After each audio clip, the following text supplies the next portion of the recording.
On a trip to the store or a trip to California, does the thought of toting around toilet paper ever occur to someone? Well, why does one have to carry around pads or tampons everywhere they go? What about birth control? Condoms are given out free left and right, but the birth control pill requires a doctor's appointment and a payout. Tampons, pads, and birth control should be cheaper or free for women. Toilet paper is available for free in all public restrooms. Putting a quarter or more in a machine is not required for a clean bottom, so why should it be required for clean genitals? The Huffington Post estimated that it costs about $4.67 for facilities to provide free hygiene products for a year. Public restrooms providing free toilet paper, soap, and paper towels does not have a second thought, but charging women for essential items seems to be a nationwide issue. Many women go hours using the same pad or tampon, which is not only absolutely disgusting, but can cause really bad health problems. Toxic shock syndrome can result from having the same tampon in for too long. According to the Mayo Clinic, symptoms of TSS include a sudden high fever, low blood pressure, vomiting or diarrhea, rash, confusion, muscle aches, redness of your eyes, mouth, and throat, seizures, and headaches. For women who cannot afford their own products, such as the homeless, the inevitable period becomes even more of an issue. Some girls end up missing school because of their periods. According to Huffington Post, some girls in India actually drop out of school because of lack of support for their periods. Not to mention the high taxes on feminine products, with some states up to 18%.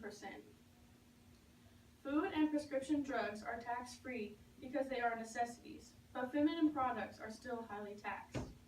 Only 5 states have made tampons tax-free: Maryland, Massachusetts, Pennsylvania, Minnesota, and New Jersey. According to CNN, 5 women in New York have filed a lawsuit to make tampons tax-free. Along with these women, many other people are advocating for free tampons. Not only does this movement help provide essential products for women, but it shows that our needs are met too. According to the New York Times, homeless facilities provide a budget for soap, diapers, toothpaste, and underwear, but not any for feminine products. Many homeless women use rags or just soil their clothes because they do not have access to hygiene products. Not to mention, if they were free in public restrooms, they would have even more access. Food stamps don't cover these products either, so this doesn't only greatly affect the homeless, but also the poor. Vienna Rose started the campaign Menstrual Product Equality after a boy made a rude comment to her after a tampon fell out of her backpack.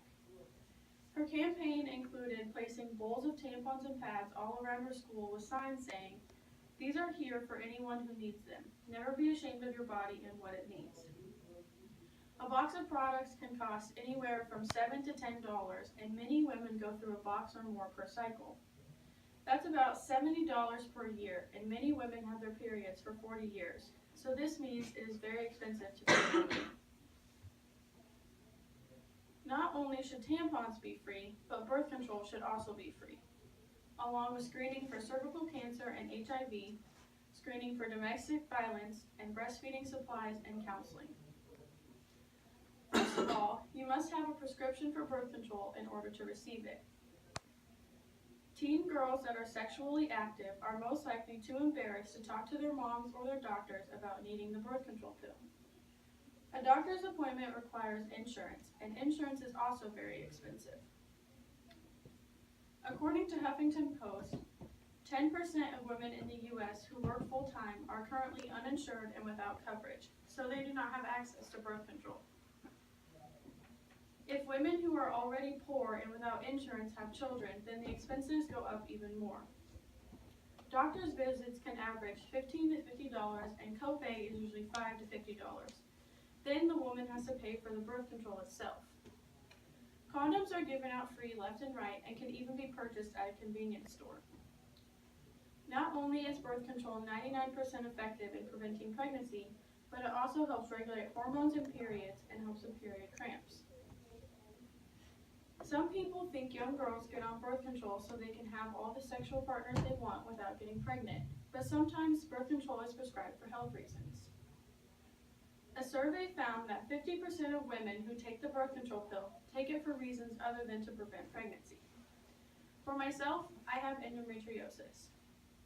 The endometrium is the outside lining of the uterus, and with endometriosis, the tissue grows other places and can cause infertility.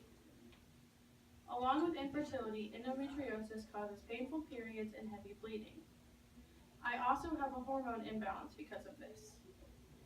After being diagnosed with this condition, I was placed on a treatment for 6 months, then birth control to help ease my pain and try to stop the spread of my endometriosis. I have to go back to the doctor often to keep my prescriptions for my birth control and pay $50 for 1 month worth of it. There are also many other health benefits to being on the birth control pill. Being on birth control can help with polycystic ovarian syndrome. This condition, which results from a hormone imbalance, causes irregular periods, acne, excess body hair, ovarian cysts, and infertility. The pill is also treatment for acne, excess hair, and hair loss. Also, according to the American Society for Reproductive Medicine, women who have used birth control pills have been found to have fewer cases of anemia, bone thinning, cysts in the breasts, and cysts in the ovaries, serious infections in the ovaries, uterus, and fallopian tubes, ovarian cancer, and uterine cancer.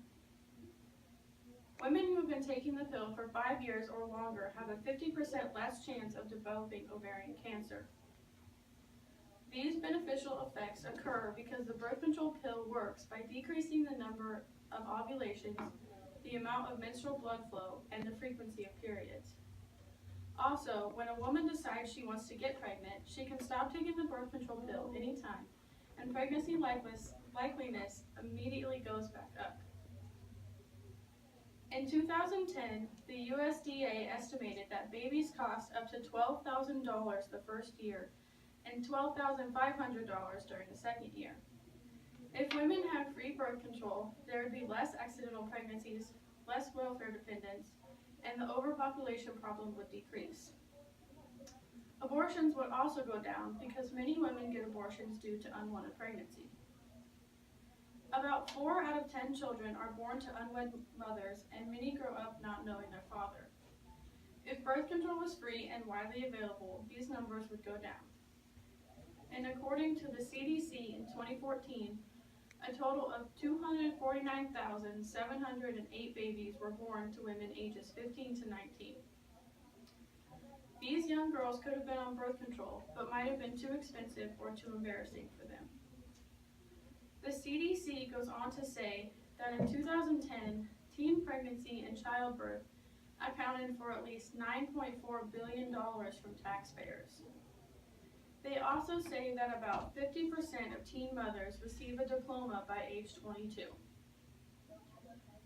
Children born to teen mothers are also more likely to have lower school achievement.